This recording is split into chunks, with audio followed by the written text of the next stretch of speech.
आज भी black hole ब्रह्मांड की सबसे खतरनाक जगहों में से एक है और अभी भी ये सबके लिए रहस्य बना हुआ है। यहाँ तक कि इसकी ग्रेविटी भी इतनी स्ट्रॉन्ग है कि इससे लाइट भी बच के नहीं जा सकती। आपने कभी ना कभी तो सोचा ही होगा कि अगर हम ब्लैक होल में गिर जाएं तो हमारे साथ क्या होगा, क्या हम जिंदा बच पाएंगे या फिर नहीं। तो दोस्तों, मैं इस वीडियो में आपको बताने वाला हूँ कि अगर हम एक ब्लैक होल में गिर जाएँ तो क्या होगा। पहले हम ब्लैक होल के बारे में जान लेते हैं। अगर मैं मैथमेटिकली बात करूँ तो कोई भी चीज़ ब्लैक होल बन सकती है। आप, मैं, कंप्यूटर, मोबाइल फ़ोन, यहाँ तक कि इस यूनिवर्स में जितनी भी चीज़ें हैं सभी ब्लैक होल बन सकती है। हमें तो पता ही है कि हर ऑब्जेक्ट एटम से मिलकर बना है और उनके बीच में गैप होता है। अगर मैं किसी भी तरह उस गैप को कम कर दूँ और उसे इतना कंप्रेस कर दूँ कि उसकी डेंसिटी बढ़ जाए तो वो ब्लैक होल बन जाएगा। ऑब्जेक्ट की उस स्टेट को हम कहते हैं स्क्वार्च-चाइल्ड रेडियस। अगर हम अर्थ को भी एक मटर के दाने के जितना छोटा कर दें तो वो ब्लैक होल बन जाएगा। अब हमें ब्लैक होल के एक बेसिक आइडिया के बारे में पता चल चुका है, लेकिन ब्लैक होल एग्जैक्टली होता क्या है।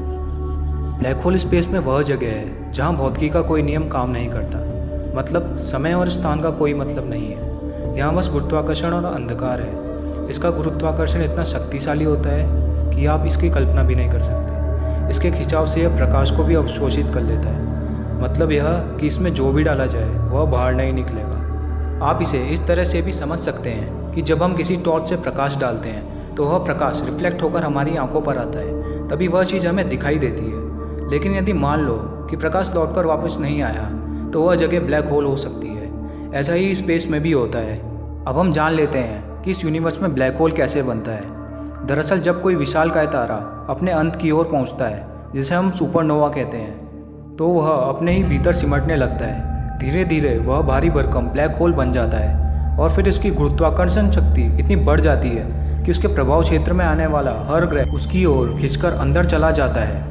वह सब कुछ अपने में निगलने लगता है। इसके प्रभाव क्षेत्र को इवेंट हॉरिजन कहते हैं। किसी भी चीज़ का गुरुत्वाकर्षण उसके स्पेस को आसपास लपेट देता है और उसे कर्व जैसा आकार दे देता है। स्टीफन हॉकिंग के अनुसार इसके भारी हिस्से को इवेंट हॉरिजन कहते हैं और वो पॉइंट जहाँ पर इसका पूरा मास कॉन्सेंट्रेटेड रहता है उसे हम सिंगुलैरिटी कहते हैं। स्टीफन हॉकिंग की खोज के मुताबिक हॉकिंग रेडियस के चलते एक दिन ब्लैक होल पूरी तरह द्रव्यमान मुक्त होकर गायब हो जाता है।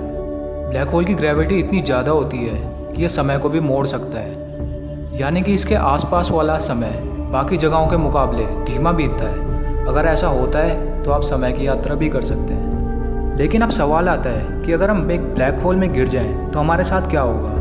यह हो सकता है कि आप किसी दूसरे ग्रह पर जीवन की तलाश में निकले हो या फिर अंतरिक्ष यान से बाहर निकले हो और तभी ब्लैक होल की चपेट में आ जाए और उसमें गिर जाएं। ऐसे में आपके साथ क्या होगा, इसकी कई संभावनाएं हैं। नंबर 1, ब्लैक होल के चारों ओर एक सीमा होती है। उस सीमा को घटना क्षितिज कहा जाता है। उसमें वस्तुएं गिर तो सकती है लेकिन कभी बाहर नहीं आ सकती। यदि आप ब्लैक होल में गिरे तो हॉकिंग रेडियस के चलते ब्लैक होल के अंधकार तक पहुंचने से पहले ही आप राख में तब्दील हो जाएंगे। नंबर 2, अगर आप इवेंट हॉरिजन यानी कि ब्लैक होल के गुरुत्वाकर्षण की सीमा के आसपास भी आ गए तो आपका शरीर खिंचाव महसूस करेगा।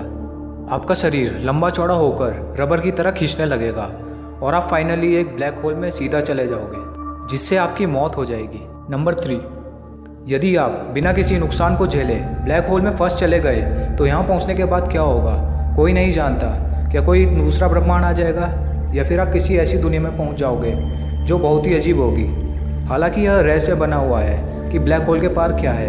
नंबर 4, ब्लैक होल में गिरने पर आप बिना किसी झटके के ब्लैक होल में गिरते चले जाएंगे। इसे आइंस्टाइन ने हैप्पीएस्ट थॉट कहा है, मतलब एकदम फ्री फॉल। ऐसे में यदि ब्लैक होल का आकार छोटा हुआ तो आपको दिक्कत हो सकती है। ऐसे में गुरुत्वाकर्षण बल आपको अपने सर की बजाय पैर पर ज़्यादा महसूस होगा।